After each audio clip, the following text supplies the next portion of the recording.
Hello, I'm Brian Hubbard. And I'm Mick Taggart. And we are What Doctors Don't Tell You. Welcome to the latest podcast and vlogcast or whatever. And with the news that our very latest issue, What Doctors Don't Tell You, is now in the shops in the US and the UK. So it's available in all good shops, Whole Foods, Barnes & Noble, etc. in the States, and supermarkets in the UK. So every so often, every fortnight, we like to talk about some of the news that's been out recently, things that have caught our attention, and just we want to talk about them a little bit. So if we just kick off with the first item, which is that there's been an increase in cases of measles and whooping cough over the last few years. And the blame for this is usually put down to parents who choose not to have their children vaccinated, and this is known as herd immunity. Without something like 95% coverage, the doctors say, well, people will get the disease, and that's the problem. But what's interesting is that, in fact, people who have been vaccinated are getting measles and whooping cough. So the University of Michigan decided to have a look at this and discovered that, in fact, the problem is that the vaccines themselves do not have a lifelong protection.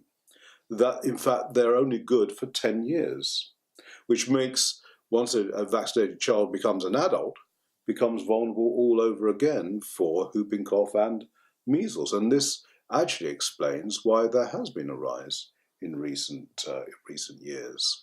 Well, that's the annoying thing about it, Brian, is they always blame it on the unvaccinated.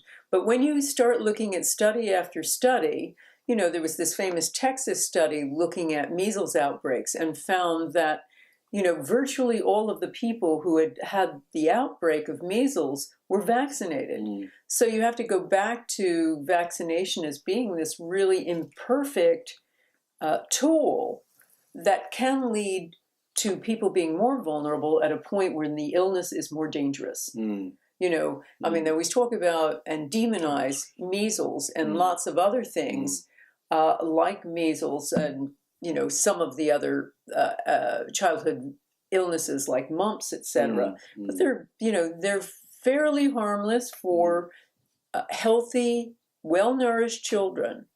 You know, don't die from measles.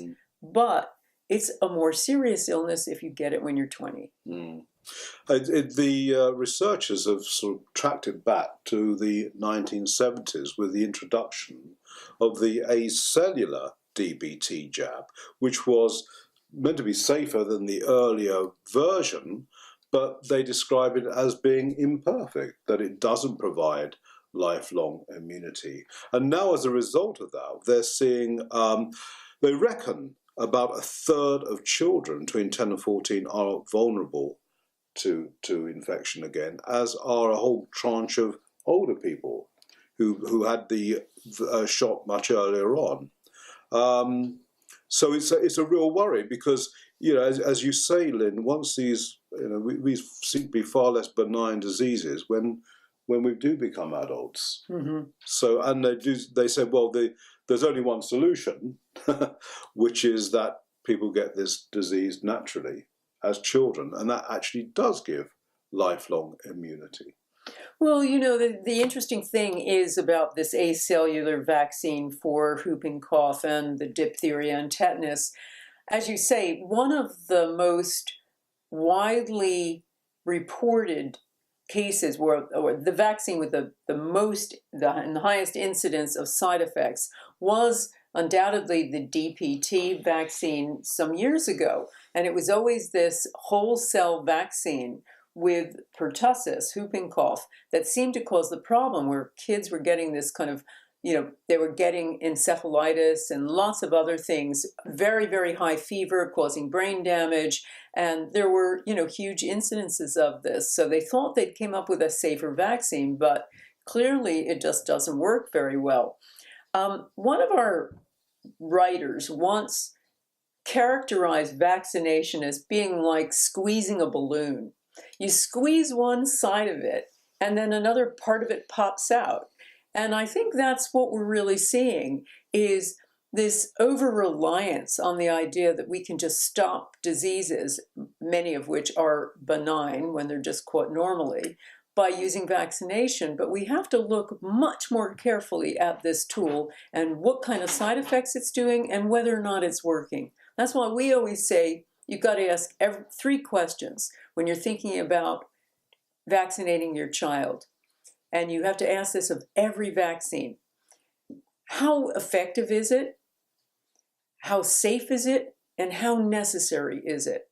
You know, are there other incidences of this illness out?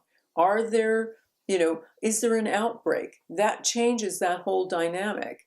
And of course, for me, the biggest question is, if vaccines work so well, why do people object when parents don't want to vaccinate their kids? If it works really well, all the vaccinated kids are going to be protected, and the ones that are not vaccinated, well, the parents have decided to take their chances with the natural course of diseases if they even catch them.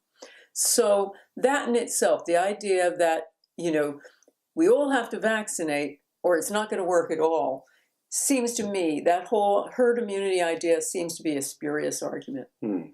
And people may say, well, this is being very dangerous talk because vaccines protect children. But really, the answer has to be, you have to stack the odds by talking about the immune system. And if the children have a strong immune system, and increasingly with that, we're discovering that even that has a gut relationship. And the more we understand the way the body actually does work, the safer we will be, and that these diseases do indeed become benign. And the more we have to admit and recognize and look at, examine, be allowed to examine that these vaccines aren't benign themselves. They can cause harm. There's a big incidence of side effects with every single vaccine, and we need to know about that. We need to acknowledge it, and we need to do that kind of weighing up every time. I write about this in the latest issue with the headline, "Doctors are smart, but nature is smarter," and I think that probably is fair comment.